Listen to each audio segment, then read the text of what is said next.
I'm devoted dietitian George. And I'm concerned consumer Tim. And welcome to this episode of the Immunity Podcast. On this podcast, we research ins and outs of the immune health. And explore the science so that you can optimize your immune system and your health. Today's topic of discussion is immunity. So, George, how would you explain immunity? Yeah, so I think there's more to the immune system than some people realize. But first, I want to use Merriam-Webster's definition. And that is, the immune system is what protects your body from diseases and infections. It's the bodily system that produces the immune response to defend your body from foreign substances, cells, and tissues. So I want to elaborate on this a little bit because it's not just about viruses and bacteria and pathogens and these sorts of things. But first, there are like two systems our immune system consists of. And I would like to use the analogy of a club and its security team. So when you want to enter a club, who is standing in front of the door? A big dude. A big dude, yes. So a bouncer. That bouncer could be compared to our innate immune system. So it's the first system any kind of pathogen or virus comes in contact with. Now, inside, there should be a few security people as well. Now, if a troublemaker gets through, so goes past the innate immune system, the inside team of bouncers can still take care of business, so to speak, and get the troublemaker out. So that is part of our immune system's job, to get the virus out. So when that happens, and to make sure it doesn't happen again, we need to, or the security team needs to make sure they get the fingerprints or photocopy his passport or ID or like take pictures or whatever. So next time they're sure that he won't come back to make trouble. So basically that's our adaptive immune system. So those two systems are very important. So basically our immune system is a protection system for our bodies. Yes, exactly. Right. Yeah. So is there more to the immune system, or is that all? Okay, so here is where it gets interesting. As that definition says, protects your body from diseases and infections. So there are quite a few diseases, actually, that impact our immune system. I don't know if you know, Tim, have you ever heard of the top killers sorry, I need to rephrase that. Do you know what the main causes of death are? I'm assuming some sort of disease, right? Yes. Something chronic, maybe? Yeah, exactly. So what is it? Okay, so if we look globally, and like the biggest study ever done, it's like the Global Burden of Disease study. If you look at that study, in almost every single country, the number one and the number two killers are cancer and cardiovascular disease. Cardiovascular disease, you just think of heart disease or stroke or something related to the arteries. Right. Now, even in underdeveloped countries, if you are past 50 years of age, number one, number two cause of death, cardiovascular disease and cancer. Okay. Unless there are some exceptions when you go below 50 and infectious diseases like HIV and I mean, there are a lot of infectious diseases caused by viruses. Mm-hmm. Okay, they sneak up to the top. Okay, but if you go past 50, that's not going to happen. So, but what do heart disease and cancer have to do with the immune system? Okay, so yeah, that's a great question. So, cancer, tumor cells are formed over time. The thing is, that only happens when our immune system doesn't recognize that is happening, and that is a problem. So you could sort of see the immune system is impaired in one way or another, and the tumor cells can form and it's not detected by the immune system. So there's a major connection there with cancer. Heart disease or cardiovascular disease, on the other hand, is slightly different because there is a lot of evidence that inflammation plays a very big part in the development of heart disease. And the interesting thing about that is inflammation is actually, in ways, it can overactivate the immune system. So sorry for interrupting. So inflammation is one of the reasons. So inflammation has to do something with cancer, or like I'm a little lost there. Can you give me a bit more about inflammation? Like how is that relating like to heart disease and cancer?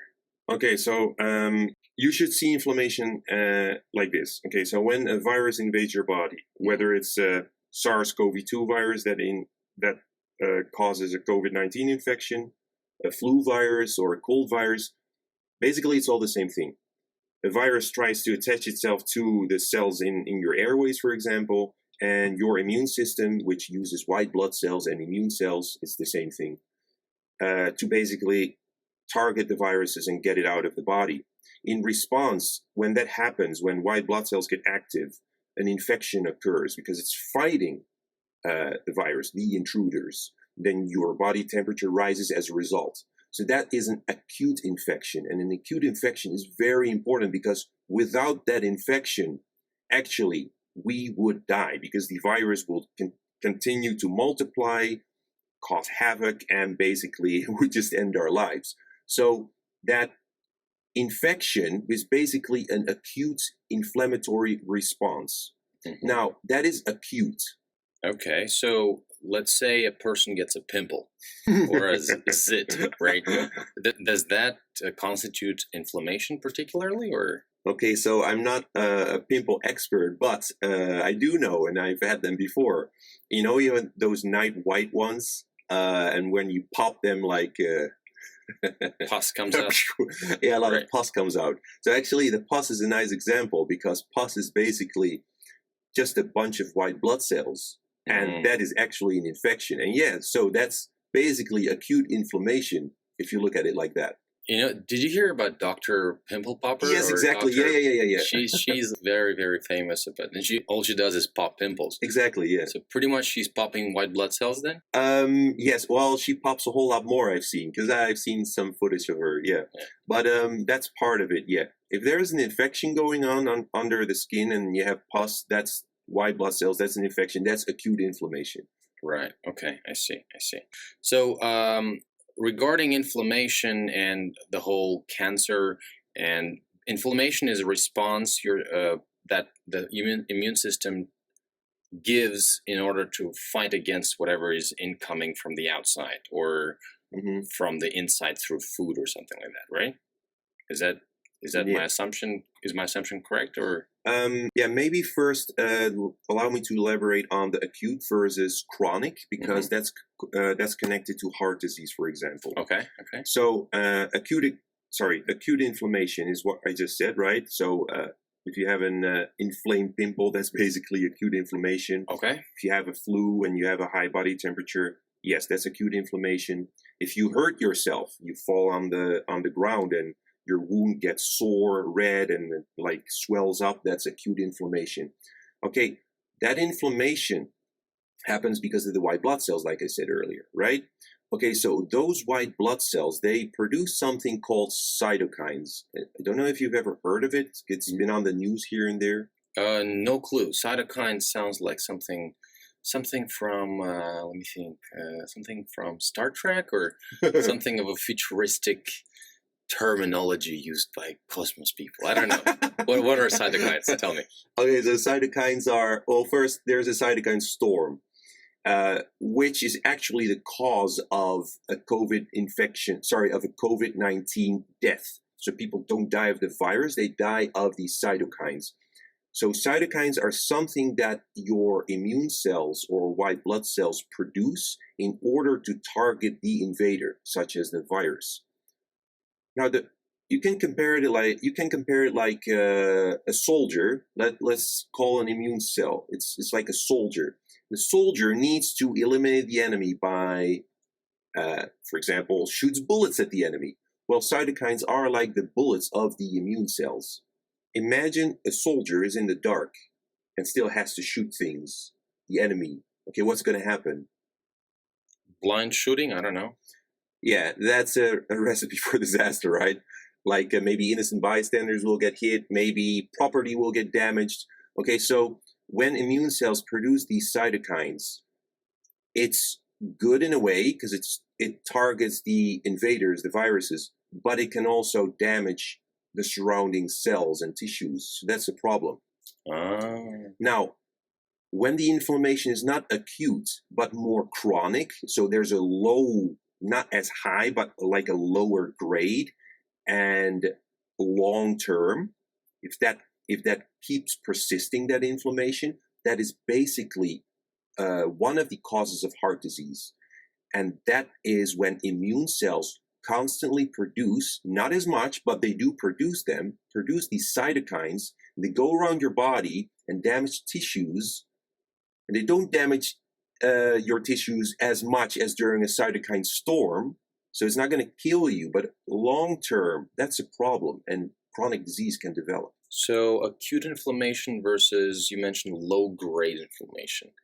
So basically, let me try to throw my thought into that. Acute inflammation is short-term, low-grade inflammation is long-term? Exactly, yeah. That's cool. Nice. I learned something. Cool. Surprising. Okay, so let's say somebody wants to boost their immune system. How would they go about that? Yeah. Sometimes I also use that, boost the immune system, because I know it. People are familiar with the term boost, but actually it's not really an accurate description. So I should also not say that. It is because. Don't say it. Yeah. I will just rephrase from now on. So, like I said, if the immune system is impaired in a way, you want to boost it. But in some cases, like when you have this chronic inflammation, it's not a matter of boosting, but it's more a matter of optimizing it. And I can give you another example of autoimmune disease. Like autoimmune disease is basically the immune system attacking its own host. So when people develop like arthritis, for example, they have these sore joints. Okay, that is basically an autoimmune illness. And that is an overactive immune system. It just starts to target even the host's own cells. That's not a good thing. So what we want to do is optimize it. So when it's overactive, we want to bring it down. When it's impaired, we want to bring it up. Okay, so does it matter if we are trying to influence the immune system? I mean, at the end of the day, we are at some point going to die, all of us, at some old age. So does it matter if the immune system is being boosted or helped to improve? Is there a difference if people do that? Even if you don't want to live a long life, but I assume most of us would like to have a decent quality of life. Right? Do you want to lower the quality of your life? That's basically a question I would ask. And I think if you answer honestly, you would want, at least the time we're here, wouldn't we want to spend it with good health so we can do what we want to do? So let me give you an example. So a guy drives a Ferrari, right? And he drives fast on cocaine. He's going fast. And that's a person who's not controlling his intake of anything, and his immune system, let's say, for his body is the immune system. He's just trying to fight against whatever he's doing to his body. He's driving fast, is, let's say, drinking, smoking, doing cocaine, Yeah. And then there's a guy who's in a Toyota, right? In a very safe Japanese car. He wears a seatbelt all the time. He doesn't drive. He just drives safely on a highway, and he gets to his destination at any point. But while these two people were on the same highway, the guy who was in the Ferrari, who was super high and just shit-faced out of his face, he crashed into a tree on the way and died. Is that your comparison of keeping a healthy or an unhealthy immune system? We have some control over how we die in a way, especially if you are high and driving a Ferrari on the highway. But, we cannot control for everything. But what I'm trying to say here is, as long as we're alive, let's try to make the best out of it. Like, if we can feel good, we can do the things we want, we can actually contribute to society, at least that's in my opinion. But even if you go for a different kind of lifestyle, and you're looking for your rush here or your high there. Still, when that rush dissipates, what is left? So I think it's good to have a certain lifestyle where we can at least be satisfied with how we feel. I see. So how is immune system influenced? How can we influence the immune system? Is there a method? Okay, so there are actually a lot of ways we can directly and indirectly influence the immune system. So food is a major one. What we eat contributes to, proper functioning of the immune system. How we live. Do we live actively? Do we have a lot of stress? Do we have fear in our lives? Because fear is very underrecognized, especially the last year. If we listen to the media, we watch a lot of TV, for sure there will be some kind of low-grade inflammatory fear injected into us, because that's like, it's very negative what you hear, and that affects the immune system. And that unconsciously, I mean, you're like, have you not seen? And I don't know what about you personally, but in the beginning, I noticed with myself, I was like worried to come too close to other people. I'm still worried. Yeah. So okay, but that if you think about it, that's actually a kind of fear, but because it's like a constant factor, it's like a constant fear. It's not like, oh, I'm so scared. No, it's just like a low-grade fear that actually is very harmful for the immune system. Yesterday, I was walking on the street and the dude sneezed like crazy, right? He just sneezed, and then he sneezed again, and he sneezed again, and I was like, he was walking towards me, and I saw him sneeze. I kind of like did a 90-degree turn, and I turned away and then went around and around, and I kind of did like maybe 10-meter distance between me and him, and that wasn't for lack of having fear in my life. Yeah. I just didn't want to come into contact of what he was having, because anytime, give me some of that sneeze and fever and flu. Like, I think there's a difference between fear for being scared for your life and being just careful, like there's a difference. Of course. Yeah, you're making sense there. But like, what I noticed is that people are just responding differently in general, and they didn't do that before, and that is harmful, I think.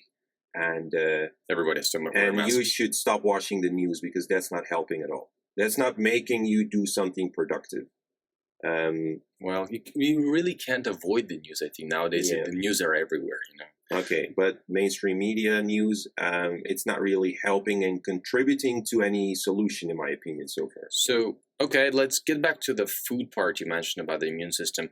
So is it just food, or are there other factors, maybe like, I don't know, smoking, exercise, or any other stuff? Oh, for sure. Like I said, stress plays a major role. It like really impairs our immune system. So what did you say? Yeah, activity. So if you're active, that definitely plays a role. And the kind of food you put in your mouth. And I know we're going to talk about that more in future episodes, because there's so much to talk about. It's just impossible to just name everything here. All right. Okay. Okay. So I heard quite a lot that gut issues are so underspoken. Like, people don't really speak about that much. So food, I'm sure, has a direct relationship to microbiome. I just don't really know that much. I know there are some dudes working in our gut, like bacteria dudes or gals. I don't know.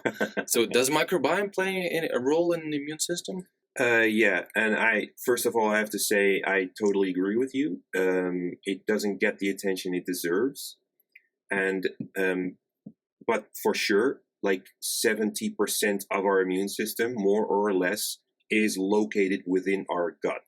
And when I say gut, I just basically mean our intestines with all the little bugs in there. That's our microbiome. So some microbiome or gut. So like large intestine or small intestine? Well, most of our friendly microbes, they're located in the large intestine. Yeah. Oh, I heard it's like 9 meters long or something like that, right? Is it? The large intestine is actually shorter than the small intestine. Yeah. Oh crap. That's why I'm the crab, consumer. exactly. That's in the large intestine. So the crab is in the large intestine. Well, yeah, I mean, that's where the crab starts to form. Water gets absorbed, and then it gets into a nice consistency form, so you can excrete it in a pleasant, smooth way. Hopefully. Okay. That sounds delicious. Yeah. But okay. So let's say someone is on a typical Western diet and they're having burgers and pizza and pasta and all of that stuff, and they're not willing to change, but they really do want to take care of their body because internally they feel that it's important to care for their immune system, right? Are there ways to go about this? Yeah, there absolutely are. So my preferred method, there are actually two methods for me. Number one is the most preferable, and that is, it's also the most challenging because it takes a little bit more time. That is, make a gradual change, implement the healthy foods slowly and gradually. By doing that, there are a few advantages. Number one is you develop long-lasting habits, which makes things sustainable. Number two is you minimize digestive discomfort, because if you change your diet suddenly, your microbiome needs time to adjust. You need to keep that into account. And nobody wants to feel digestive discomfort. Like farting and bloatedness, right? Yeah, and wet farts and diarrhea. So, and constipation. Yeah. So that is, and I recommend everybody to at least think about it and consider it, because you will thank yourself for making that gradual change. Like, I cannot emphasize that enough.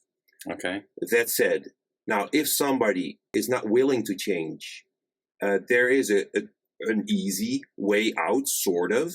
And when I say sort of, that's because there are supplements. You just add it to your existing diet. The benefit of the supplements are that they can actually feed your good bacteria as well. Now, long term, I don't think it's sufficient, so I don't recommend it long term. But if somebody is interested, and there's one particular product I like especially, and that is Neutragreens. It's basically a blend of powdered superfoods, which includes vegetables, fruits, herbs, berries, prebiotics, and even digestive enzymes, which makes it a little bit more easy to digest. The thing is, with this supplement, it provides a lot of different prebiotics, which is awesome. This is really great, especially if you are already low on those foods. However, like I said, it's not a long-term solution. Yeah, but no. The Neutragreens thing you mentioned, sounds like a magic pill, but what does it do for your gut? What does it do for your gut? So actually, if you are low on those compounds like prebiotics that actually feed your bacteria, it's actually great, because your body needs them. You need to tend to your microbiome, because that is good for your immune system, like among others, because it's the epicenter, like I said earlier. So yeah, it is a good product. And we also have, if you're really interested, we have a link in the description. And if you purchase that, actually it's an affiliate link, so we get a small commission at no extra charge for you. So I can't complain. It's not a bad product. It's actually really good, but still, like I said, long term, it's not a solution.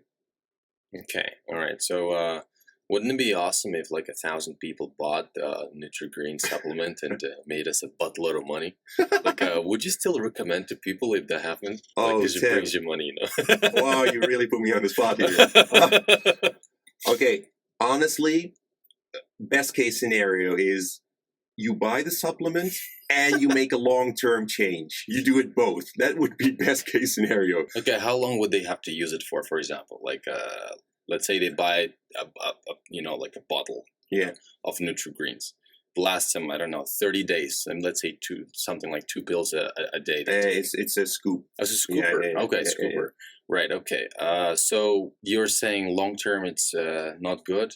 No, because it doesn't change any... Okay, so it does tend to your microbiome, yes, but in order to make things sustainable, and you're still having a lot of foods in your diet that don't contribute to good health. You cannot expect like one scoop of powder to like fix all your problems. It's not the solution to like a crappy diet. That's what I want to say. So I don't want people to rely on that stuff.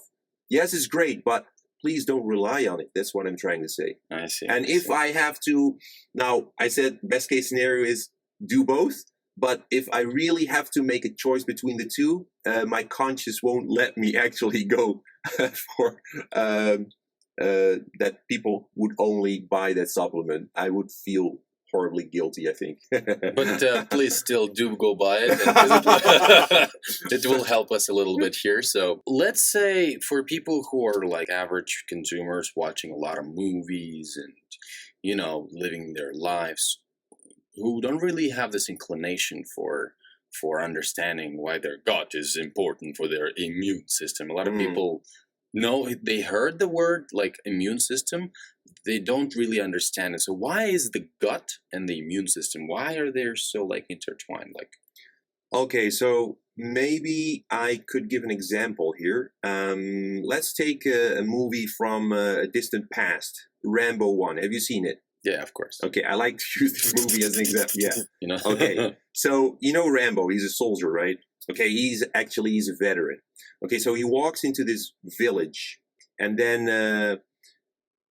he walks. I think he's like at the side of the road, and a police car passes, and they basically tell him, okay, your kind is not welcome here.